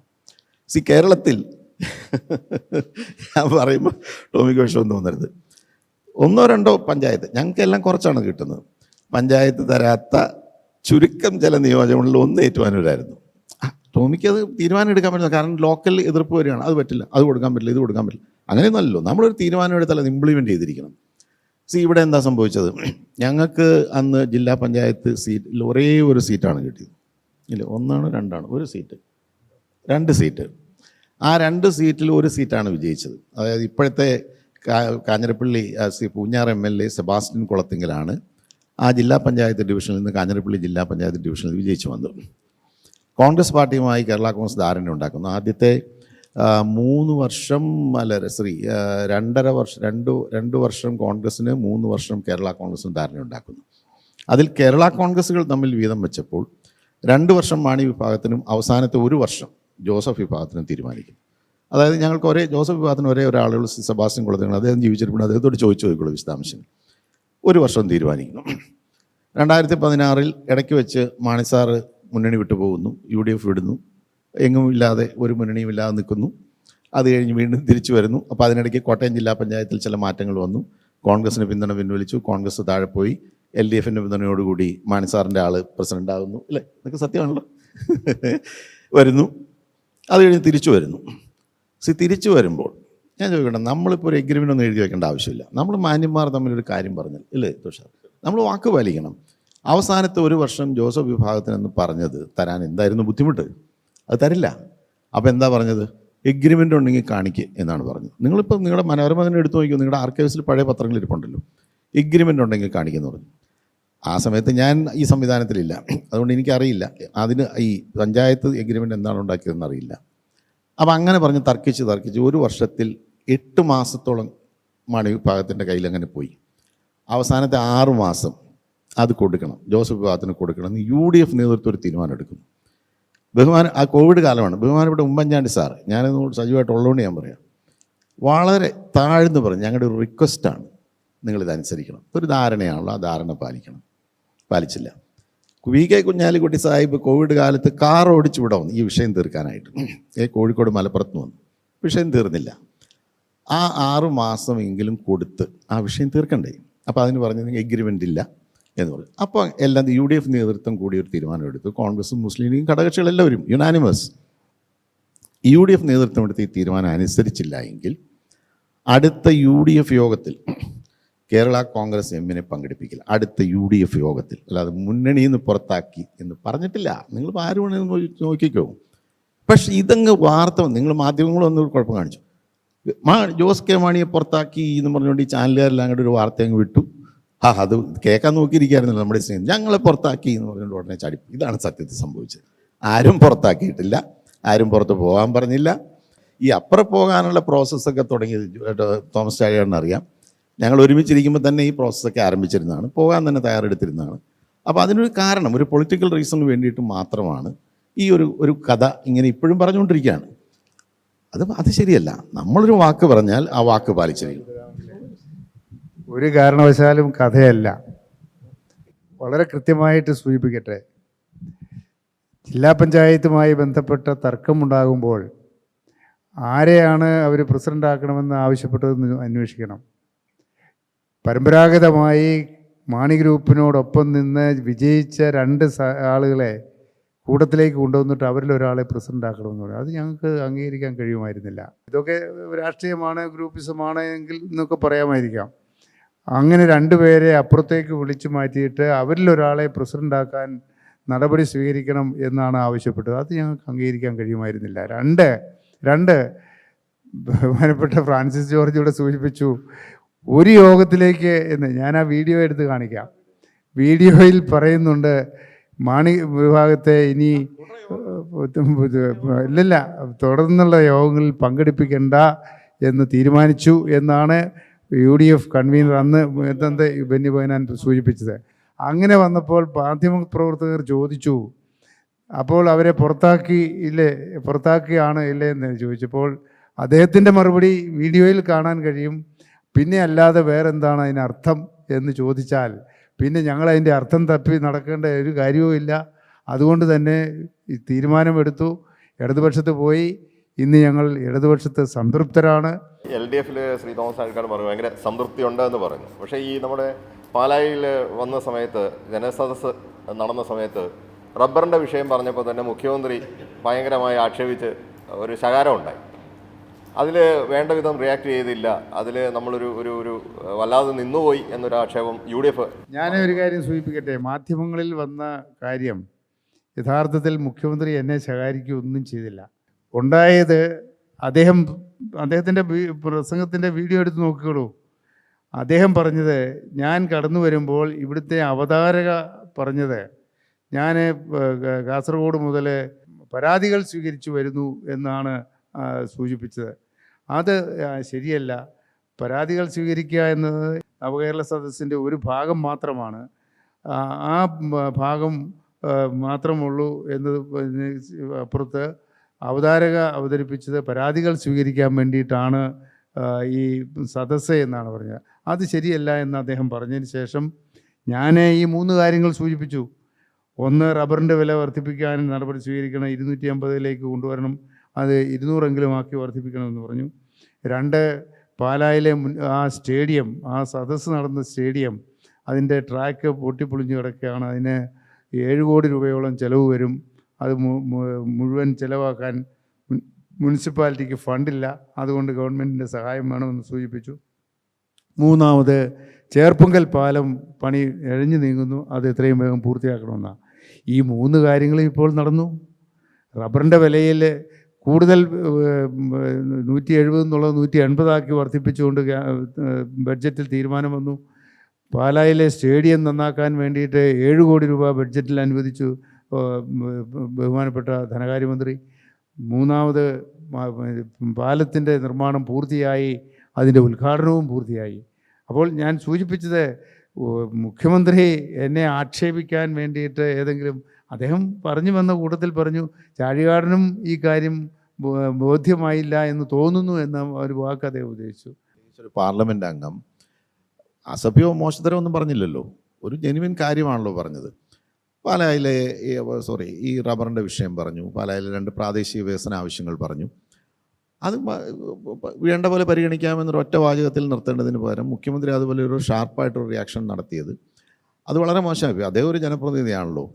ഇപ്പോൾ ഒരു വേദിയിൽ അത്രയും ഒരു 3 കാര്യങ്ങൾ പറഞ്ഞു എന്നുള്ളത് വലിയ തെറ്റായിപ്പോയി എന്നുള്ള നാട്ടിൽ എന്തിനാണ് ഈ പരിപാടി എന്നുള്ളതിനെക്കുറിച്ച് അദ്ദേഹത്തിനൊരു ബോധ്യമില്ല എന്നൊക്കെ പറഞ്ഞ് അദ്ദേഹം നടത്തിയ കമൻറ്റ് അത് വളരെ മോശമായിപ്പോയി, വളരെ അൺഫോർച്ചുനേറ്റ് ആണ്.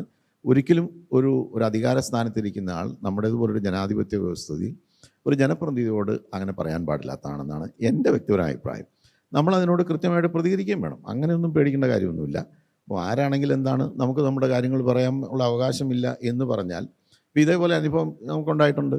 ഇടുക്കിയിൽ നിർമ്മാണ നിരോധനം നടത്തി ഈ ഗവൺമെൻറ്, ഇപ്പോഴും അതവിടെ നിൽക്കുകയാണ്. ഞാനന്ന് LDFിലുള്ള സമയത്ത് ഞാൻ 48 മണിക്കൂർ ഉപവാസം കിടന്നു. 40 ഇത് പിൻവലിക്കണം എന്ന് പറഞ്ഞ് ആവശ്യപ്പെട്ടുകൊണ്ട് 48 മണിക്കൂർ ഉപവാസം അനുഷ്ഠിച്ചു അടിമാലിയിൽ. കാരണം വളരെ മോശമായ ഒരു കാര്യമാണ്. ഇടുക്കി ജില്ലയിൽ മാത്രം, ഈ കേരളത്തിനാകെ ബാധകമായൊരു നിയമം ഇടുക്കി ജില്ലയിൽ മാത്രം നടപ്പിലാക്കുക എന്നുള്ളത് ഒരു കാരണവശാലും നമുക്ക് അംഗീകരിക്കാൻ കഴിയില്ല. മുഖ്യമന്ത്രി നമ്മൾ പേടിക്കേണ്ട കാര്യം എന്താണ്? LDFിൽ ഈ കാര്യം ഉന്നയിച്ചു. മുഖ്യമന്ത്രി വളരെ അസ്വസ്ഥനായിരുന്നു. ഞാൻ വളരെ വിശദമായിട്ട് 10 മിനിറ്റ് നേരം ഇതെന്താണ്, ഇതിൻ്റെ ഒരു പ്രത്യാഘാതം എന്താണ്, അദ്ദേഹത്തിന് മനസ്സിലായിട്ടില്ലെങ്കിൽ ഇത് ജനങ്ങൾക്കുണ്ടാക്കുന്ന ബുദ്ധിമുട്ട് എന്താണ്. അപ്പോൾ അദ്ദേഹം എന്നോട് പറഞ്ഞു, ശരി, ഇടുക്കിയിൽ നിന്ന് നിവേദക സംഘം നാളെ വരുന്നുണ്ട്, അവർ കൂടി വന്നതിന് ശേഷം അവർക്ക് പറയാനോട് കേട്ടതിന് ശേഷം ഇക്കാര്യത്തിൽ തീരുമാനമെടുക്കാം. ഞാൻ പറയുന്നത്, ഞാനിപ്പോൾ ഒരു വിമർശനത്തിന് വേണ്ടിയിട്ടോ അല്ലെങ്കിൽ ചെറുതാക്കി കാണിക്കാനോ പറയല്ല. അത് ആര് പറഞ്ഞാലും, ഏത് മുഖ്യമന്ത്രി പറഞ്ഞാലും ആര് പറഞ്ഞാലും നമ്മളങ്ങനെ അംഗീകരിക്കേണ്ട കാര്യമില്ല. അദ്ദേഹം അങ്ങനെ പറയരുതായിരുന്നു. പിന്നെ നമ്മുടെ ഒരു മര്യാദയ്ക്ക് അദ്ദേഹത്തിൻ്റെ ഒരു പ്രായത്തെയും സ്ഥാനത്തെയൊക്കെ പരിഗണിച്ച് നമ്മൾ തിരിച്ച് ഷാർപ്പായിട്ട് പെരുമാറിയില്ല എന്നുള്ളത് ഓക്കെ, അത് നമുക്ക് മനസ്സിലാക്കാനായിട്ട് കഴിയും. പക്ഷേ മുഖ്യമന്ത്രി പറഞ്ഞത്, അദ്ദേഹത്തിൻ്റെ പല കമൻസും അങ്ങനെയാണല്ലോ. അപ്പോൾ മാധ്യമങ്ങൾ പോലും ഒരല്പം ഒരു ക്രിട്ടിക്കലായിട്ടൊരു ചോദ്യം ചോദിച്ചു കഴിഞ്ഞാൽ അദ്ദേഹം സഹിഷ്ണുതയോടെ അത് കേൾക്കാൻ തയ്യാറാകുന്നില്ല. അത് ഇന്നത്തെ മുഖ്യമന്ത്രിയുടെ ഒരു പ്രത്യേകതയാണ്. ഇതിനു മുമ്പ് ഒരു മുഖ്യമന്ത്രിമാരും അങ്ങനെ പ്രതികരിച്ചിട്ടില്ല. ഇദ്ദേഹം കാണിക്കുന്നതിന് ഒരു കാരണവശാലും നമുക്ക് അംഗീകരിക്കാൻ കഴിയില്ല. തുഷാറിനോട് ഒരു ചോദ്യം. സാധാരണ അച്ഛൻ്റെ പൊളിറ്റിക്സ് വേറെയാണ്. അച്ഛൻ ചില സമയത്ത് പ്രോ LDF, ചില സമയത്ത് പ്രോ UDF, എന്നാലും പക്ക LDF ആണ്. വീട്ടിൽ മകൻ പക്ക BJP ലൈൻ, അച്ഛനൊരു ലൈന് മകനൊരു ലൈൻ, വീട്ടിൽ നിങ്ങൾ തമ്മിൽ വലിയ ക്ലാഷോ കൂടി മകളോ എന്തെങ്കിലും ഉണ്ടാകാറുണ്ടോ? ഇത് ആദ്യമായിട്ട് കാര്യം SNDP യോഗത്തിൻ്റെ ജനറൽ സെക്രട്ടറിയാണ് എൻ്റെ അച്ഛൻ. അപ്പോൾ അതുകൊണ്ട് തന്നെ അദ്ദേഹത്തിന് ഒരു കാരണവശാലും LDF ആയിട്ടോ UDF ആയിട്ടോ NDA ആയിട്ടോ നിൽക്കാൻ കഴിയും. കാര്യം SNDP യോഗം എന്ന് പറയുന്നത് കേരളത്തിൽ 300 വരുന്ന ജനവിഭാഗത്തിൻ്റെ സംഘടനയാണ്. അതിനകത്ത് എല്ലാ രാഷ്ട്രീയ പാർട്ടിയിലുള്ള ആളുകളുമുണ്ട്. ഇപ്പോൾ ഈ രാഷ്ട്രീയ പാർട്ടിയിലുള്ള ആൾ തന്നെ കേരള കോൺഗ്രസ് ഉൾപ്പെടെ എല്ലാ സമുദായത്തിലുള്ള എല്ലാ പാർട്ടികളിലും ഉണ്ട്. അതുകൊണ്ട് തന്നെ ജനറൽ സെക്രട്ടറി എന്നും എടുത്തിട്ടുള്ള സ്റ്റാൻഡ് നിഷ്പക്ഷമായി നിൽക്കുക എന്നുള്ളതാണ്. പലപ്പോഴും ചില ആൾ വ്യക്തികളെ സഹായിക്കാനുള്ള നിലപാടുകൾ SNDP നിലപാടിനടുത്ത് എടുത്തിട്ടുണ്ട്. അതൊരിക്കലും LDF ആണെന്ന് വ്യാഖ്യാനിക്കുന്നത് ശുദ്ധ അബദ്ധമാണ്. കാരണം അദ്ദേഹം അങ്ങനെ ഒരു സ്റ്റാൻഡ് എടുത്തിട്ടില്ല. കാരണം UDF എത്രയോ സ്ഥലത്ത് സഹായിച്ചിട്ടുണ്ട്, അങ്ങനെ എല്ലാവരെയും NDA സഹായിച്ചിട്ടുണ്ട്.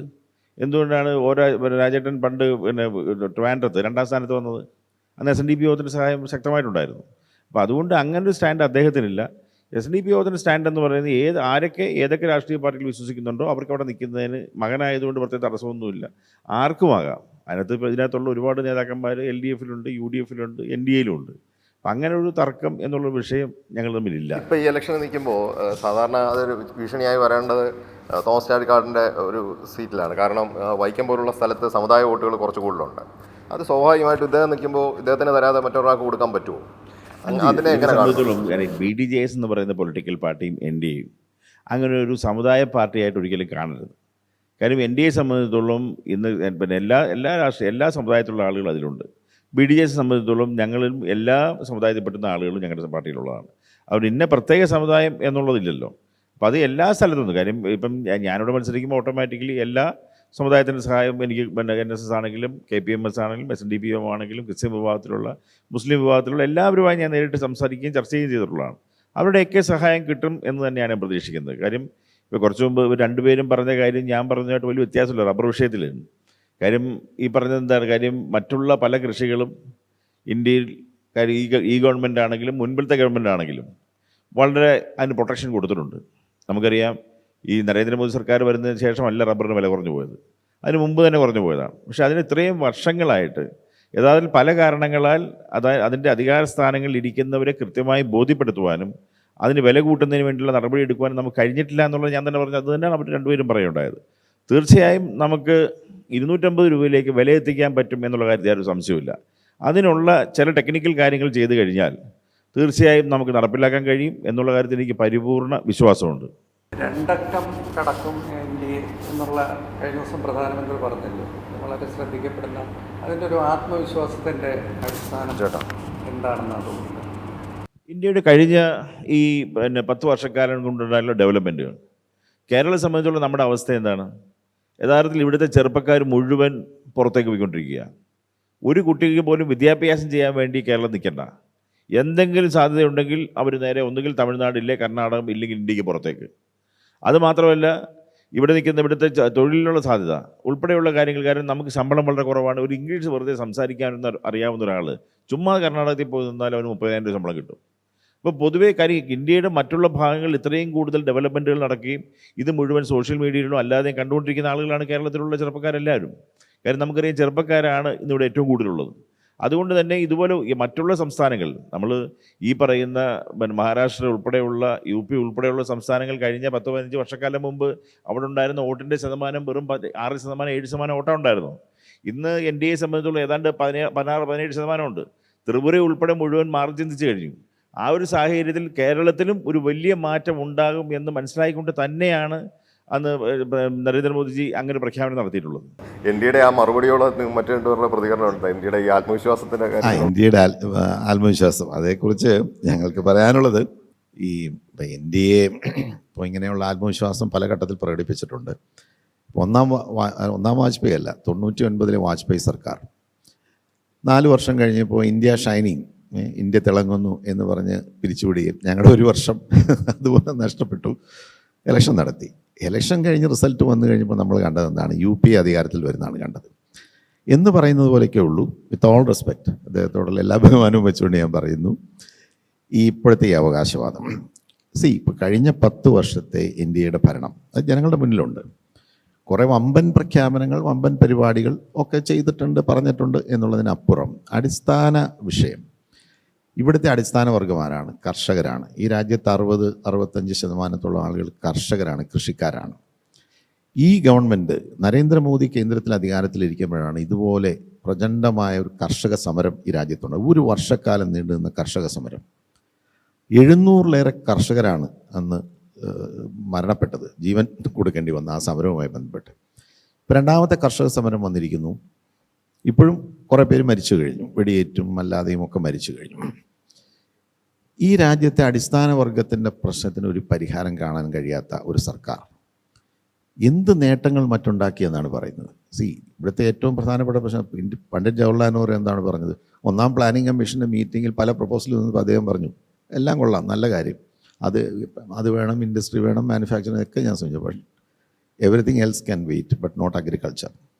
ഈ ഒരു സന്ദേശം നമ്മുടെ ഭരണകർത്താക്കളുടെ മനസ്സിൽ തീർച്ചയായിട്ടും ഉണ്ടാകേണ്ടതാണ്. പക്ഷേ നരേന്ദ്രമോദി, ബഹുമാനപ്പെട്ട ശ്രീ നരേന്ദ്രമോദി, അല്ലെങ്കിൽ ഇന്നത്തെ ഈ റൂളിംഗ് ഡിസ്പെൻസേഷനെ സംബന്ധിച്ചിടത്തോളം ഇതൊരു പ്രശ്നമേ അല്ല. അല്ലെങ്കിൽ കർഷകർക്ക് അന്ന് കൊടുത്ത വാഗ്ദാനം, ആ സമരം അവസാനിപ്പിക്കാൻ കൊടുത്ത ഒരു വാഗ്ദാനവും പാലിച്ചിട്ടില്ല. ഇപ്പോൾ ഇവർ സമരം ചെയ്യുന്നതാണ് ഞങ്ങൾക്ക് മിനിമം MSP നിയമവിധേയമാക്കണമെന്ന് പറഞ്ഞുകൊണ്ടാണ്.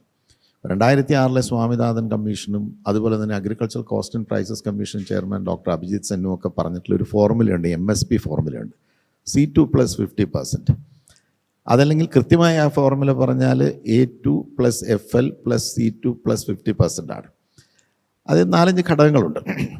അതായത് കർഷകന് വരുന്ന എല്ലാത്തരം ചെലവുകളും, വിത്ത്, വളം, വൈദ്യുതി, വെള്ളം തുടങ്ങി വരുന്ന എല്ലാ ചെലവുകളും, കർഷകൻ്റെ ഫാമിലി ലേബർ, കർഷകനും ഭാര്യയും മക്കളും ഒക്കെ ജോലി ചെയ്യുന്ന അതിൻ്റെ കൂലി, റെൻ്റ് ഓൺ ലാൻഡ്, ആ കൃഷി ചെയ്യുന്ന ഭൂമിയുടെ തറവില, തറവാടക, അതോടൊപ്പം തന്നെ ഈ കാർഷിക മേഖലയ്ക്ക് വേണ്ടി മുടക്കുന്ന മൂലധനം മറ്റേതെങ്കിലും മേഖലയിൽ മുടക്കിയാൽ, ഫോർ എക്സാമ്പിൾ സ്റ്റോക്ക് എക്സ്ചേഞ്ച് മുടക്കിയാൽ കിട്ടുന്ന വരുമാനം, ഇതിൻ്റെ വ്യത്യാസം, ഇതെല്ലാം കൂടി കണക്കാക്കിയിട്ടുള്ള ഒരു weighted average cost of production അത് കണക്കാക്കി അത് എത്ര വരും? ഇപ്പോൾ ഉദാഹരണം 100 രൂപയാണ് വരുന്നതെങ്കിൽ 50%, 50 രൂപയുടെ കൂട്ടി 150 രൂപ മിനിമം സപ്പോർട്ട് പ്രൈസ് ഒരു കാർഷിക വിളയ്ക്ക് പ്രഖ്യാപിക്കണം എന്നുള്ളതാണ് ആവശ്യം.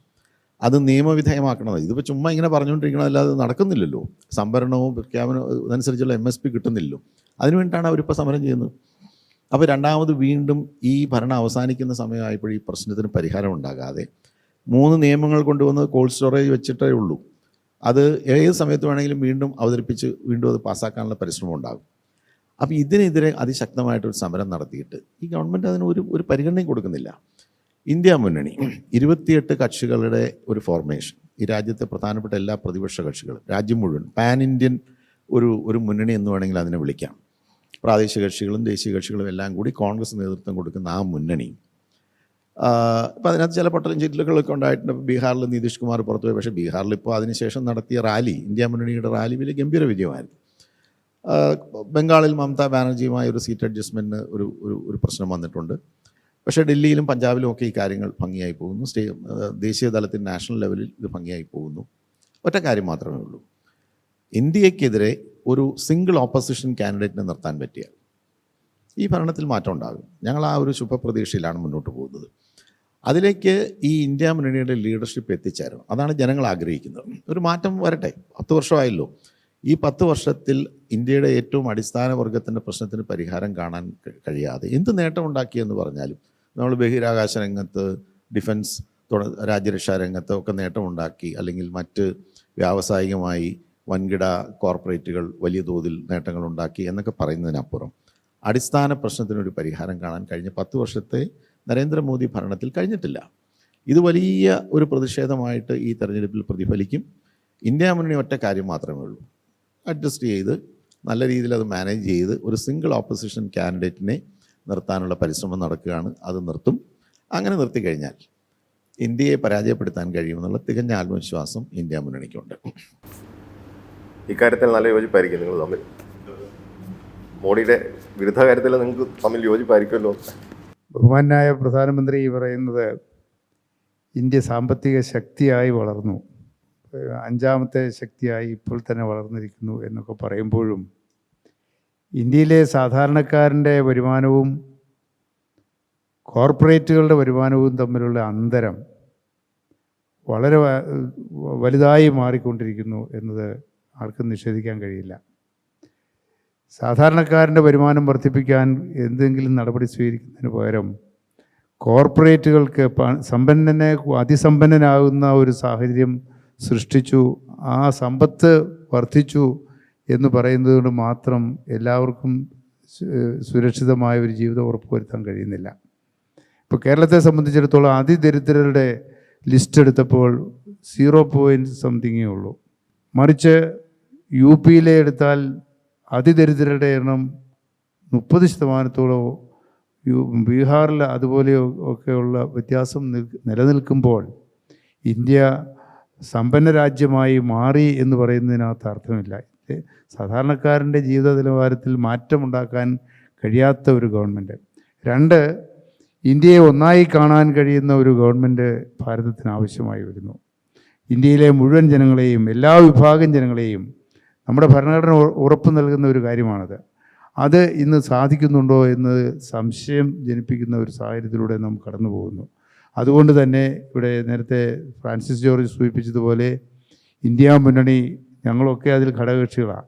ആ ഇന്ത്യ മുന്നണി കൂടുതൽ ശക്തമായി ഒരുമിച്ച് നിന്ന് ഒരു സ്ഥാനാർത്ഥിയെ NDAക്കെതിരായി നിർത്താൻ കഴിഞ്ഞാൽ തീർച്ചയായും ഈ ഭരണത്തിന് മാറ്റമുണ്ടാകും എന്നതിന് യാതൊരു സംശയവുമില്ല. ജനങ്ങളുടെ ആഗ്രഹം അതാണ്, മഹാഭൂരിപക്ഷം ജനങ്ങളുടെയും ആഗ്രഹം അതാണ്. അതിന് സാധിക്കട്ടെ എന്നാണ് ഞങ്ങളുടെയൊക്കെ ആഗ്രഹം. ഞങ്ങൾക്കും പറയാനുള്ളതാണ്, ഞങ്ങൾക്ക് 3 പേർക്ക് ഇവിടെ ഇങ്ങനെ ഒരു വേദിയിൽ ഒരുമിച്ച് വരാനും ഇതുപോലെ വളരെ സ്വതന്ത്രമായി ഫ്രീ ആയിരുന്ന് വളരെ സൗഹാർദ്ദത്തിൽ ഞങ്ങളുടെ അഭിപ്രായങ്ങൾ, ഞങ്ങളുടെ നിലപാടുകളൊക്കെ വ്യക്തമാക്കാനും ഒരു അവസരമൊരുക്കിയ മലയാള മനോരമയ്ക്ക് പ്രത്യേകമായ നന്ദി അറിയിക്കുന്നു. 2 സഹപ്രവർത്തകരും പാർലമെൻറ്റിലുണ്ടാകും എന്ന് തന്നെയാണ് ഞാൻ പ്രതീക്ഷിക്കുന്നത്. പല വഴിക്ക് വരാമല്ലോ പാർലമെൻറ്റിൽ, ഒരു വഴി മാത്രമല്ലല്ലോ ഉള്ളത്. അപ്പോൾ 2 പേരും ഭാവിയിൽ ഒരുമിച്ചുണ്ടാകും. അപ്പോൾ ഞങ്ങളവിടെ 3 പേര് എത്തിക്കഴിഞ്ഞാൽ രാജ്യസഭയാണെങ്കിലും ലോക്സഭയാണെങ്കിലും ഞങ്ങൾ ഒരുമിച്ച് നിന്ന് ഈ ആവശ്യങ്ങൾക്ക് വേണ്ടി പോരാടുമെന്ന് കൂടി ഉറപ്പ് നൽകുന്നു.